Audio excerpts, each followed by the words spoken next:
আসসালামু আলাইকুম বন্ধুরা, আশা করি সবাই ভালো আছেন। ইরান পশ্চিম এশিয়া তথা মধ্যপ্রাচ্যের মানুষদের খোলাখুলি হুমকি দিয়েছে এবং সতর্ক করে বলেছে, যদি আপনারা আমেরিকান সেনাবাহিনীর আশেপাশে থাকেন বা আপনাদের কাছে আমেরিকার সেনা থাকে, তাহলে সেখান থেকে দ্রুত সরে যান, অনেক দূরে চলে যান, কারণ আমরা তাদের উপর হামলা করতে যাচ্ছি। রিপোর্ট অনুযায়ী ইরান এখন আরও বড় এবং বিপজ্জনক হামলার প্রস্তুতি নিচ্ছে। এর মানে এই নয় যে ইরানের উপর হামলা হচ্ছে না, বরং ইরানের কাছে আর কোনো বিকল্প রাখা হয়নি। ইরানের উপর এত বড় আকারে হামলা হয়েছে যে যখন সেখানে বোমাবর্ষণ হয় তখন মাটি এমনভাবে কাঁপে যেন ভূমিকম্প হচ্ছে। এমন পরিস্থিতিতে ইরানের পূর্ণ অধিকার আছে যে তারা পাল্টা বড় আক্রমণ চালাবে। ইরান ইতিমধ্যেই বেশ কয়েকটি ট্যাঙ্কার ধ্বংস করেছে। এখানে দেখুন, ইরান তথ্য প্রকাশ করে বলেছে 3টি ট্যাঙ্কার এগিয়ে আসছিল, আমরা তাদের থামিয়েছি, সতর্কবার্তা দিয়েছে, কিন্তু চূড়ান্ত সতর্কবার্তা দেওয়ার পর তারা থেমে যায় এবং ফিরে যায়। ইরান আগেই বলেছে, আমরা আমাদের এলাকা দিয়ে আমাদের মিত্রদের যেতে দেব, যারা আমাদের বন্ধু তাদের যেতে দেওয়া হবে, কিন্তু শত্রু এবং শত্রুর সহযোগীদের যেতে দেওয়া হবে না। যখন ভারতের মুসলমানরা বা পাকিস্তানের টিকটকাররা এসব দেখতে লাগলো যে নেতানিয়াহু সম্পর্কে সামান্য কিছু বললেই মিলিয়ন ভিউ আসছে, তখন অনেকেই বলা শুরু করলো যে নেতানিয়াহু নিহত হয়েছে এবং তাদেরকেই মানুষ সাংবাদিক হিসেবে মানতে শুরু করলো। এর ফলাফল হলো ভারত, পাকিস্তান, বাংলাদেশ সহ আরও অনেক দেশে 7 দিন ধরে বলা হতে লাগলো যে নেতানিয়াহু মারা গেছেন। কেউ বলল তিনি মিসাইল হামলায় মারা গেছেন, কেউ বলল অসুস্থতায় মারা গেছেন, আবার কেউ বলল ধ্বংসস্তূপে চাপা পড়ে মারা গেছেন। এরপর লাখ লাখ মানুষ আমাদের মতো কিছু সাংবাদিককে জিজ্ঞেস করতে লাগলো, ভাই সত্যি কি মারা গেছে? আমরা বারবার বুঝিয়ে বলতে বলতে ক্লান্ত হয়ে গিয়েছিলাম যে তিনি মারা যাননি। বিশ্বাস করুন, যখনই আমি বলতাম যে নেতানিয়াহু মারা যাননি, তখন অনেক মানুষ বিরক্ত হয়ে যেত এবং বলতো, আরে ভাই মিথ্যে বলুন না যে মারা গেছে। অথচ আমি 10-15 দিন আগেই স্পষ্ট বলেছিলাম তিনি মারা যাননি এবং তার মারা যাওয়া এত সহজ নয়, কারণ তিনি নিরাপদ জায়গায় লুকিয়ে আছেন। এখন দেখুন, এটি ডেইলি মেইলের রিপোর্ট, যা বিশ্বের অন্যতম শীর্ষ পত্রিকা। এতে লেখা হয়েছে যে বেঞ্জামিন নেতানিয়াহু গত 48 ঘন্টা ধরে একটি গোপন বাংকারে আছেন। হ্যাঁ, 48 ঘন্টা ধরে সিক্রেট বাংকারে। তবে রিপোর্টে এটাও ভুল বলা হয়েছে। আমি আপনাকে বলছি, 48 ঘন্টা নয়, নেতানিয়াহু গত কয়েকদিন ধরেই একটি অত্যন্ত নিরাপদ ও গভীর বাংকারে অবস্থান করছেন।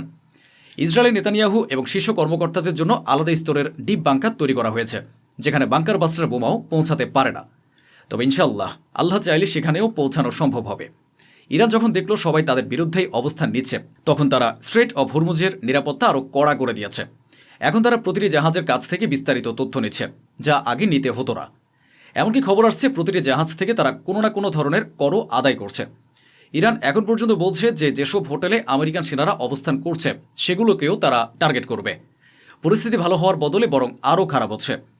এদিকে কাতার সব নাগরিককে সতর্ক করে বলেছে, ঘরের ভেতরে থাকুন, ঘরের বাইরে বের হবেন না, যে কোনো অবস্থায় ঘরের বাইরে না যেতে বলা হয়েছে।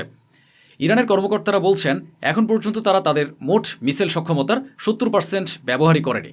এখনও তারা খুব সীমিতভাবে প্রতিক্রিয়া দেখাচ্ছে। ওদিকে ইউনাইটেড নেশনসের জরুরি বৈঠক, যা ইরানের আহ্বানে ডাকা হয়েছিল, তা অনুষ্ঠিত হয়েছে, যেখানে ইরানের পররাষ্ট্রমন্ত্রী সৈয়দ আব্বাস আরাকচি বলেছেন, ইরানের উপর একটি অবৈধ যুদ্ধ চাপিয়ে দেওয়া হয়েছে। আমরা যুদ্ধ শুরু করিনি, এই যুদ্ধ সূচনা আমরা করিনি। তিনি আরও বলেন, 1 বছরের মধ্যে, বরং 9 মাসের মধ্যে ইরানের উপর এটি দ্বিতীয় হামলা। আন্তর্জাতিক আইন লঙ্ঘন করা হয়েছে। একটি স্কুলে হামলা চালিয়ে 175 জন মেয়েকে হত্যা করা হয়েছে। তিনি অভিযোগ করেন, ইউনাইটেড স্টেট এবং ইসরায়েল, এই দুই পারমাণবিক শক্তিধর দেশ একটি অপরমাণু দেশকে 9 মাসের মধ্যে দ্বিতীয়বার টার্গেট করেছে। ইরান বিশ্বের সব দেশের কাছে আহ্বান জানিয়েছে যেন তারা আমেরিকা ও ইসরায়েলের এ হামলার নিন্দা জানায়। শুনুন। Bismillah ar-Rahman ar-Rahim. Distinguished delegates, dear colleagues. Iran stands today amid the throes of an illegal war imposed by two bullying nuclear-armed regimes, the United States and Israel. This war of aggression is blatantly unjustified and brutal. অবশেষে Saudi আরব সেখানে নত হয়েছে, যেখানে অন্য কেউ নত হচ্ছিল না। ভ্লাদিমির জেলেনস্কি গতকাল থেকে সৌদি আরবে রয়েছেন। সৌদি বাদশা তাকে দারুণ আতিথেয়তা দিয়েছেন, সারা রাত আপ্যায়ন করেছেন। এরপর ইউক্রেনকে আর্থিক সহায়তাও দেওয়া হয়েছে। এরপর মূল বিষয় ডিল হয়ে গেছে। সৌদি আরব ও ইউক্রেন একটি প্রতিরক্ষা চুক্তি মানে ডিফেন্স ডিল করেছে। এই চুক্তির মধ্যে নানা বিষয় রয়েছে, ঠিক যেমন ধরনের প্রতিরক্ষা চুক্তি সৌদি আরব আগে পাকিস্তানের সঙ্গে করেছে। ইউক্রেনের কিছু কর্মকর্তা ও সেনা আগে থেকে সৌদি আরব সহ উপসাগরীয় অঞ্চলের বিভিন্ন জায়গায় উপস্থিত আছে, যারা ইরানের বিরুদ্ধে অপারেশনে যুক্ত রয়েছে। অর্থাৎ পরিস্থিতি এমন দাঁড়িয়েছে যে আরব দেশগুলো, যারা আগে কখনো নত হতো না, তাদের এখন ইউক্রেনের মতো তুলনামূলক দুর্বল দেশের সামনেও নত হতে হয়েছে। ফলে ইউক্রেন আবারও নিজেকে তুলে ধরার একটি সুযোগ পেয়ে গেছে। নিজেদের শক্তিশালী ও গুরুত্বপূর্ণ হিসেবে দেখানোর এটি যেন তাদের সময়। ইউক্রেনের প্রেসিডেন্ট সৌদি আরবে এমন কিছু কর্মকর্তার সঙ্গে সাক্ষাৎ করেছেন যারা সেখানে অবস্থান করে ইরানের ড্রোন প্রতিরোধে কাজ করছেন। আশ্চর্যের বিষয়, এসব ভিডিও প্রকাশ করা হয়েছে। ইরানের গোয়েন্দা সংস্থার উচিত এসব সংশ্লিষ্ট ব্যক্তিদের চিহ্নিত করা এবং ব্যবস্থা নেওয়া। এর আগে আমি বারবার বলেছি, বেঞ্জামিন নেতানিয়াহু সতর্কবার্তা দিয়েছেন যে 48 ঘন্টার মধ্যে যতটা সম্ভব ইরানের ক্ষতি করা হোক। কোমের বিভিন্ন স্থানে বড় ধরনের হামলা হয়েছে এবং এখনও কোমে বড় হামলা চলছে। কোমে 7 জন নিহত এবং 15 জন আহত হয়েছেন। অন্যদিকে বাহরাইন কি বলছে দেখুন। টুইটের মাধ্যমে তথ্য দিয়েছে যে তারা এখন পর্যন্ত 154টি এবং 362টি ড্রোন আটকিয়েছে এবং এর বাইরে 154টি মিসাইলও তারা রুখে দিয়েছে। সৌদি আরবও বলেছে তাদের দিকেও মিসাইল ছোড়া হয়েছে এবং তারা 6টি মিসাইল প্রতিরোধ করেছে। অন্যদিকে পেন্টাগন অর্থাৎ যুক্তরাষ্ট্র ইরানের বিরুদ্ধে ইতিমধ্যে 850টিরও বেশি টমাহক মিসাইল ব্যবহার করেছে, যা অত্যন্ত বড় সংখ্যা। এর ফলে ইরানের বিরুদ্ধে অস্ত্র ব্যবহার করতে করতে তাদের নিজস্ব অস্ত্রের মজুদও কমে আসছে। এমন অনেক অস্ত্র ও বোমা, অনেক মিসাইল রয়েছে যেগুলো ইরানের ভেতরে পড়েছে কিন্তু বিস্ফোরিত হয়নি, তবে এগুলো যে কোনো সময় বিস্ফোরিত হতে পারে। ইউনাইটেড স্টেট এবং ইসরায়েল ইরানের উপর এত বোমা ফেলেছে যে চারিদিকে ক্ষতির চিহ্ন দেখা যাচ্ছে।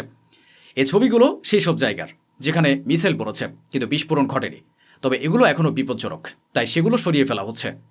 আমি গতরাতেই বলেছিলাম এবং দেখিয়েছিলাম যে ইসরায়েল বড় আকারে হামলা চালাচ্ছে, ইরানের উপর ব্যাপক হামলা করছে।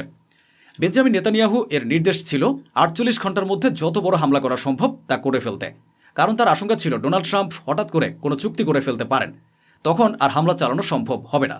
এরপর ইসরায়েল জানিয়েছে যে তারা রাতে ইরানে বড় হামলা চালিয়েছে এবং ইরানের মিসাইল স্থাপনা, মিসাইল কারখানা ও ভূগর্ভস্থ মিসাইল স্টোরেজ ধ্বংস করেছে। এছাড়া গতরাতে ইরানে অত্যন্ত ভয়াবহ হামলা হয়েছে, সারা রাত বিস্ফোরণের শব্দ শোনা গেছে। সব ভিডিও আমাদের কাছে নেই, তবে যেগুলো আছে সেগুলো দেখুন।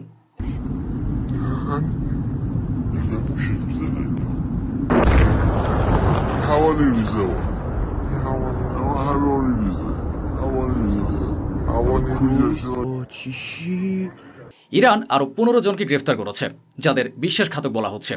অভিযোগ অনুযায়ী তারা দেশের ভেতরে সংবেদনশীল স্থানের ছবি তুলে ইউনাইটেড স্টেট ও ইসরায়েলের কাছে পাঠাচ্ছিল। অন্যদিকে ইরান আরও 15 জন গাদ্দার মানে বিশ্বাসঘাতক ব্যক্তিকে গ্রেফতার করেছে যারা মনে করে স্বাধীনতার মানে হলো নগ্ন হওয়া। এমন কিছু ইরানি লোক যারা নগ্ন থাকতে চায়।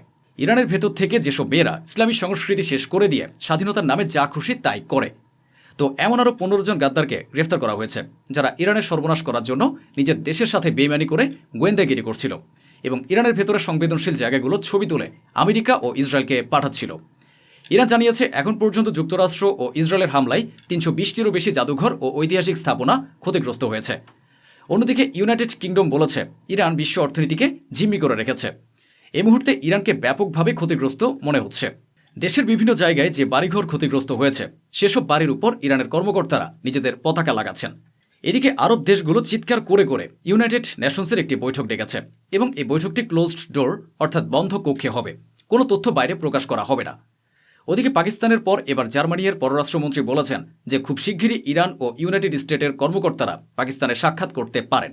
অন্যদিকে ইরান কুয়েত ইন্টারন্যাশনাল এয়ারপোর্টে বড় ধরনের হামলা চালিয়ে ব্যাপক ক্ষতি করেছে। দেখুন।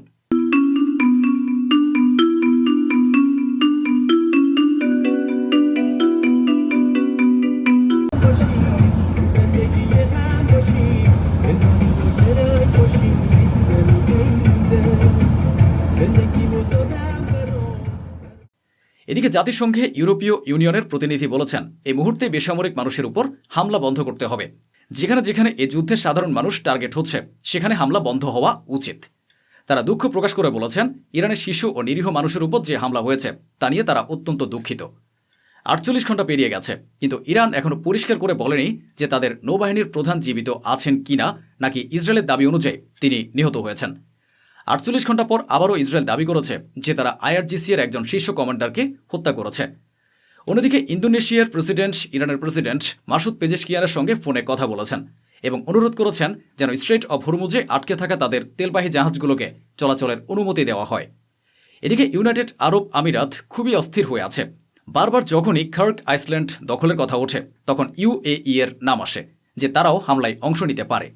এমনকি ইরান নিজেও বলেছে যদি কোনো আরব দেশ এতে জড়ায় তাহলে ইউএই এতেও হামলা হতে পারে। এরপর ইউএই বারবার ইউনাইটেড স্টেটকে বলেছে যেন তারা যুদ্ধবিরতি না করে এছাড়া ইরানের বিরুদ্ধে অপারেশনের জন্য যেসব গ্রুপ তৈরি হচ্ছে, যেমন একটি মেরিন গ্রুপ, সেখানে ইউএই বলছে তারা অংশ নেবে। স্ট্রেইট অফ হরমুজে একটি আন্তর্জাতিক নৌবাহিনী গ্রুপ তৈরি করা হচ্ছে, যা এই পথ খুলে রাখতে ইরানের মুখোমুখি হবে। সেখানেও ইউএই বলছে তারা যুক্ত হবে। ফলে বোঝা যাচ্ছে ইরানের উচিত ইউএই এর দিকে বিশেষ নজর দেওয়া। অন্যদিকে ফ্রান্স আবারও যুক্তরাষ্ট্রকে ধাক্কা দিয়ে বলেছে ইরানের যুদ্ধ তাদের নয়, এটি তাদের থেকে দূরের একটি সংঘাত এবং এতে জড়ানোর কোনো প্রয়োজন নেই। এদিকে যেখানে ইরানকে দুর্বল দেখানোর চেষ্টা চলছে, ঠিক তখনই ইরান তাদের শক্তির একটি উদাহরণ দেখিয়েছে। তারা তাদের সেনাবাহিনীর একটি ভিডিও প্রকাশ করেছে, যেখানে স্পষ্ট দেখা যাচ্ছে যে তাদের বাহিনী অত্যন্ত অভিজ্ঞ এবং বিভিন্ন ধরনের সক্ষমতা রয়েছে। এই ভিডিওর সঙ্গে ইরান জানিয়েছে স্থলযুদ্ধে অংশ নেওয়ার জন্য তাদের প্রায় 10 লাখ সৈন্য প্রস্তুত আছে। এই তথ্য সামনে আসার পর বিশ্বে একটি বিষয় পরিষ্কার হয়েছে, যেভাবে ইরানকে হালকাভাবে নেওয়া হচ্ছিল, বাস্তবে তারা তার চেয়ে অনেক বেশি শক্তিশালী প্রমাণিত হচ্ছে। এমনকি টানা 48 ঘন্টা ধরে ইরানের উপর বড় হামলা চলছে। তবুও রিপোর্টে বলা হচ্ছে যে ইরানের ভূগর্ভস্থ মিসাইল ঘাঁটিগুলোতে যত হামলা হয়েছে তাতে তেমন বড় ক্ষতি হয়নি। বরং এই ছবিটি দেখুন, ইরান একই জায়গা থেকে আবার মিসাইল ছুড়েছে, যেখানে কমপক্ষে 500 বার ইউনাইটেড স্টেট ও ইসরায়েল হামলা চালিয়েছে। অর্থাৎ যেখানে ইরানের ভূগর্ভস্থ ঘাঁটি রয়েছে সেখান থেকে তারা আবার আক্রমণ চালাতে সক্ষম হয়েছে।